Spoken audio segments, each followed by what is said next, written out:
नमस्कार विद्यार्थी मित्रांनो, मी श्रीमती सोनाली शिरोडे। आज आपण क्लास 10 या वर्गाकरता इंग्लिश ग्रामर हा टॉपिक बघणार आहोत। या टॉपिकमध्ये आज आपण वाक्य रूपांतर म्हणजे वाक्यामध्ये वेगवेगळे वर्ड्स या ठिकाणी यूज केलेले असतात। इथं खाली दिलेले आपण पाहू शकतात। ॲज सून ॲज या वर्डचा यूज केला जातो, हार्डली व्हेन या वर्डचा यूज केला जातो, नो सूनर दॅन या वर्डचा यूज केला जातो आणि स्केअर्सली व्हेन या वर्डचा यूज केला जातो।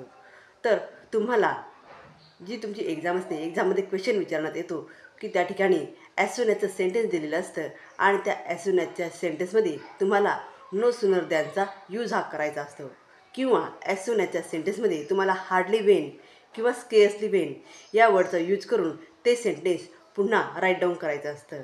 तर या ठिकाणी आज आपण हाच टॉपिक बघणार आहोत की ॲज सून ॲज या वर्डच्या जागेवर नो सूनर दॅन या वर्डचा कशा प्रकारे यूज करायचा असतो।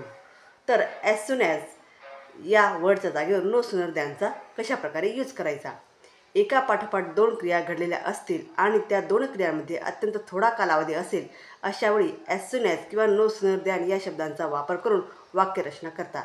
ॲज सून ॲजचं जे वाक्य असतं त्याच्यामध्ये एका पाठोपाठ दोन क्रिया ह्या कंटिन्यू घडलेल्या असतात आणि म्हणून त्या ठिकाणी त्या सेंटेन्समध्ये ॲज सून ॲज किंवा नो सूनर दॅनचा यूज या सेंटेन्समध्ये केलेला असतो। तर या ठिकाणी ॲज सून ॲज या शब्दाच्या जागेवर नो सूनर दॅनचा वापर करायचा आहे आपल्याला। त्या ठिकाणी मी खाली काही एक्झाम्पल दिलेले ते तुम्ही या ठिकाणी पाहू शकतात। Example number first, as soon as the rat saw the cat they ran away. या ठिकाणी as soon as the rat saw उंदराने पाहिलं the cat they ran away की त्या ठिकाणी ती जी मांजर आहे ती या ठिकाणी पळत आहे हे त्या उंदराने पाहिलेलं आहे। म्हणजेच उंदराने पाहिलं आणि लागलीच क्रिया होत होती की मांजर त्या ठिकाणी पळत आहे, म्हणजे एका पाठोपाठ एक क्रिया या ठिकाणी घडलेल्या। तर ॲज सून ॲज या शब्दाऐवजी या शब्दाऐवजी आपल्याला नो सूनर दॅन या शब्दाचा यूज या ठिकाणी या सेंटेन्समध्ये करायचा आहे। मग ते सेंटेन्स कसं लिहायचं, तर या ठिकाणी ॲज सून ॲज या शब्दाच्या जागेवर नो सूनर हा वर्ड लिहायचा। त्यानंतर वाक्यामध्ये आपल्याला वर्ब शोधायचं असतं।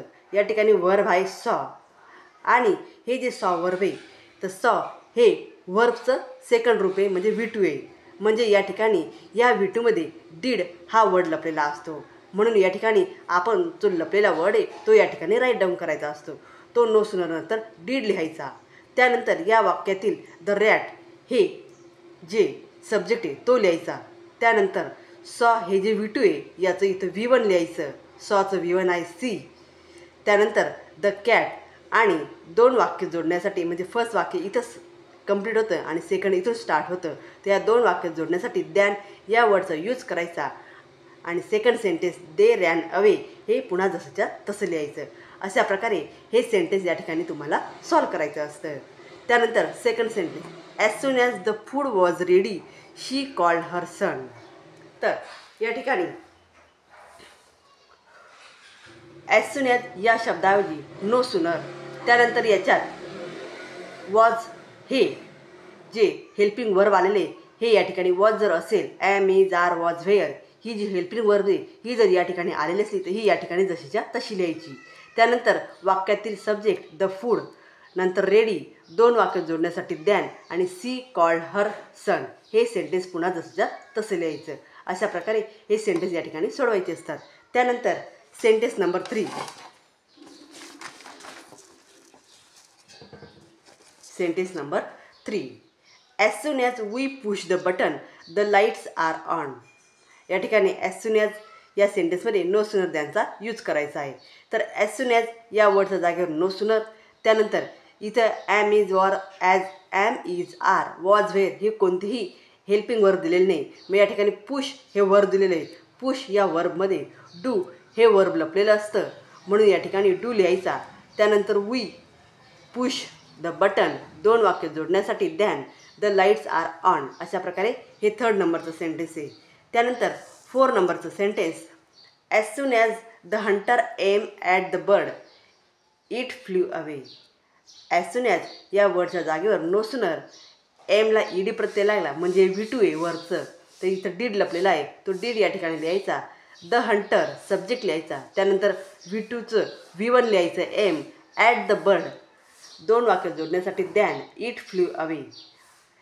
नंतर 5 नंबरचं sentence as soon as he finishes his work he runs to the bus stop. As soon as या वर्डच्या जागेवर नो सूनर इथं वर्ब आहे फिनिशेस, त्याला येस लागला आहे म्हणजे या ठिकाणी कोणतं वर लपलेलं आहे वर्ब आहे तर डज. तर डज या ठिकाणी लिहायचा.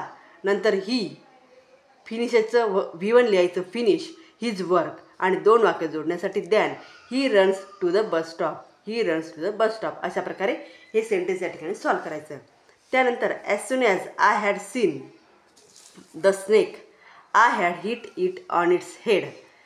या ठिकाणी ॲज सून ॲजच्या जागेवर नो सूनर इथं हॅड दिलेला आहे म्हणून तो जसाचा तसा लिहायचा.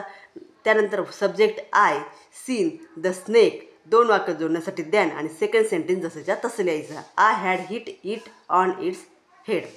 अशा प्रकारे आज आपण ॲज सून ॲज या वर्डऐवजी नो सूनर दॅनचा यूज हा सेंटेन्समध्ये कशा प्रकारे करायचा हे या ठिकाणी तुम्ही पाहिलं आहे. व्हिडिओला लाईक करा, शेअर करा आणि चॅनलला सबस्क्राईब करा. थँक्यू.